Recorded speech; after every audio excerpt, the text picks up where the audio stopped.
प्रश्न नंबर 14 है, चांदी की सहायता से 45 डिग्री का कोण बनाइए। तो हमने लाइन खींचा ये और 45 डिग्री का कोण चांदी की सहायता से बना लिया है। ये देखिए, ये 45 डिग्री का कोण,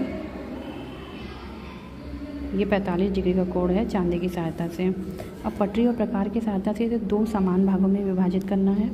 तो समान भागों में विभाजित करने पहले भी बताया जा चुका है। एक किसी भी त्रिज्या का चाप लगा देंगे। तो इसको नाम दे देते हैं ए और इसे नाम दे देते हैं बी। तो ए को केंद्र मान करके किसी भी त्रिज्या का चाप लगा देंगे।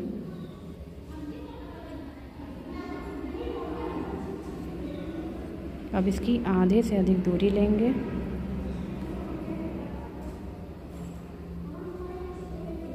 एक मिनट। आधे से अधिक दूरी लेकर के चाप लगाएंगे यहाँ से।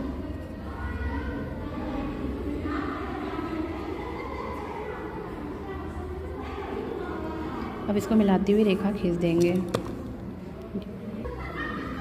ये देखिए, इसको पॉइंट पर हम दे देते हैं ओ। तो ये जो रेखा है ए और ओ, ये 45 डिग्री का समद्विभाजक है। ये इसको 2 समान भागों में बांट रही है। अगला प्रश्न है बच्चों, पटरी और प्रकार की सहायता से 22.5 और डिग्री और 45 डिग्री के कोणों की रचना करनी है। तो 22.5 बनाने के लिए बच्चों सबसे पहले क्या करेंगे, 60 डिग्री बनाएंगे। फिर 60 को एक और बढ़ा के 60 को 120 कर देंगे। फिर 60 और 120 की सहायता से 90 डिग्री का कोण बनाएंगे। फिर 90 का आधा करेंगे 45 और तो 45 का आधा करेंगे 22.5। इस तरह से 22.5 डिग्री का कोण बन जाएगा। तो आइए प्रोसीजर स्टार्ट करते हैं।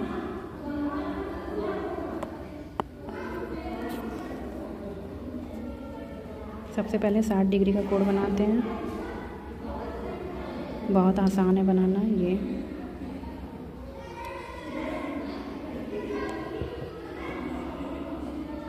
अब इसका समद्विभाजक करेंगे आधे से अधिक दूरी लेकर के।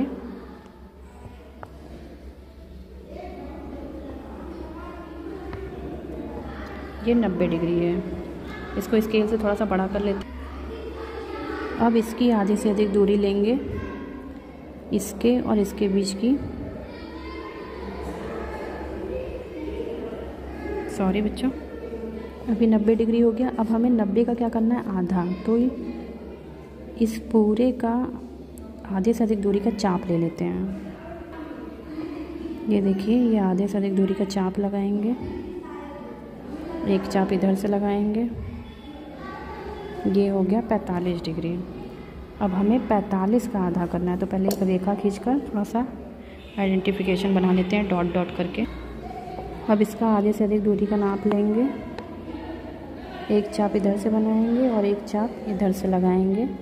अब इसको मिलाती हुई रेखा खींच देंगे। ये 22.5 डिग्री होगा। ये देखिए बच्चों, 45 का हमने आधा कर दिया। ये हो गया 22.5 डिग्री। इस तरह से 22.5 डिग्री कोण की रचना कर लेंगे। अब देखिए बच्चों, अगला कोण बनाना है 15 डिग्री का। 15 को बनाने के लिए सबसे पहले क्या करें, 60 बना दें। 60 का आधा कर दे 30, फिर 30 का आधा कर दे 15। तो हमने एक रेखाखंड खींच लिया CD। अब किसी भी त्रिज्या का एक चाप लगा करके 60 डिग्री का कोण बना देंगे। ये हो गया, ये 60 हो गया। अब इसकी आधे से अधिक दूरी लेकर के इसका आधा करेंगे, 30 डिग्री बनेगा। ये इधर से चाप लगाया और ये इधर से चाप लगाया। ये 30 डिग्री हो गया। अब इसका आधे से अधिक दूरी लेंगे। ये फिर से बनाएंगे। ओफो, ये इधर से इधर चाप लगाया और यहाँ से हम यहाँ पे रख कर चाप लगाएंगे। फिर यहाँ पे चाप लगाएंगे। अब इसको मिलाती हुई एक रेखा खींच देंगे। ये देखिए बच्चों, ये मिलाती हुई रेखा खींच दिया। अब इसको चांदी की सहायता से अगर नापा जाए तो ये देखिए एग्जैक्ट 15 डिग्री का कोण दिखा रहा है। इस तरह से हम चेक कर लेंगे। अगला प्रश्न है बच्चों, 16 का पहला 5 सेंटीमीटर माप का एक रेखाखंड AB खींचा के सिरे ए पर लंब CA 5 सेंटीमीटर खींचना है और बिंदु B तथा C को मिला देना है। अब यहाँ पर एक लंब खींचना है 5 सेंटीमीटर का। तो लंब खींचने के लिए पहले 90 डिग्री का कोण बनाएंगे। 90 डिग्री का कोण बनाएंगे।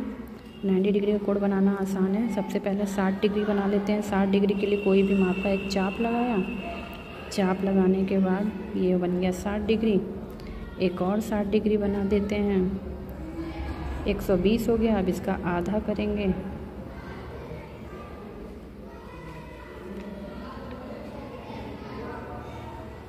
तो ये 90 डिग्री की लाइन जा रही है। अब इसको मिलाते हुए एक रेखा खींच देंगे और रेखा जो खींचेंगे उसकी लंबाई होनी चाहिए 5 सेंटीमीटर। ये देखिए रेखा खींच दिया, इसकी लंबाई हो गई 5 सेंटीमीटर। ये सी है। अब क्या करना है, बिंदु बी और सी को मिला देना। मतलब बी और सी को मिलाते हुए एक रेखा खींचनी है।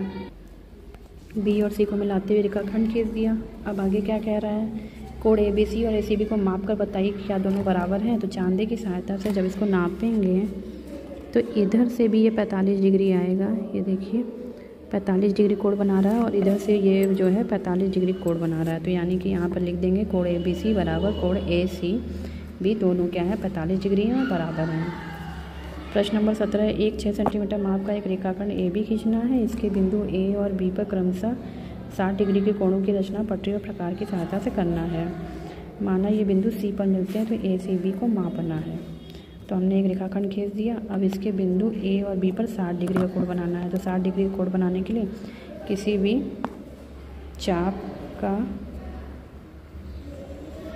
नाप का चाप खींच देंगे दोनों पॉइंट से। ये 60 डिग्री हो गया। अब इधर से भी खींच देते हैं।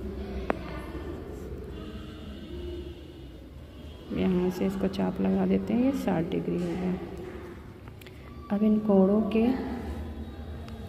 अर्धक खींचने हैं। ये जो हमने 60 डिग्री बनाया है, अब दोनों का आधा खींचना है। यानी आधे से अधिक दूरी लेकर के इनका अर्धक बनाना है। तो ये इधर से हमने चाप लगाया। अब इधर से भी चाप लगा लेंगे। इसी तरह से यहाँ से भी आधे से अधिक दूरी लिए एक चाप यहाँ लगाया और इधर से भी एक चाप लगा लेंगे। अब इन दोनों को मिला देना है। मिलाते हुए रेखा खींचनी है। तो खींच लेते हैं रेखा। ये देखिए इनको मिलाते हुए हमने रेखा खींच दिया और यहाँ पर नाम दे देते हैं C बिंदु, जहाँ पर दोनों काट रही हैं। कोण ACB को मापना है कि ये कितने डिग्री आएगा। तो यहाँ पर नाप लेते हैं। ACB, ये देखिए ये 100 डिग्री की माप आ रही है। तो यहाँ पर लिख देंगे 100 डिग्री।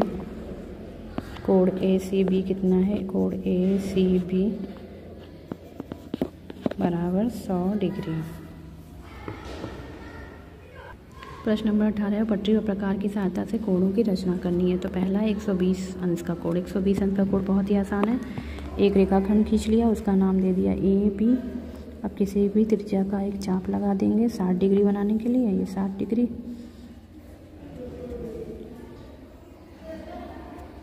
अब यहाँ से इसको काटेंगे एक बार और ये दूसरी बार काटा। ये 60 डिग्री हो गया। अब यहाँ से मिलाते हुए इसके रेखाखंड खींच देंगे। ये देखिए एक रेखाखंड खींच दिया। ये हो गया 120 डिग्री। अगला प्रश्न है, किसी त्रिज्या का वृत्त खींचना है। इसमें 2 जीवा OP और PQ लेना है। फिर इन जीवाओं के लंबवर्धक खींचने हैं। तो एक जीवा, किसी भी त्रिज्या का एक वृत्त खींच लेते हैं पहले। तो ये देखिए बच्चों, हम कोई भी त्रिज्या का एक वृत्त खींच रहे हैं।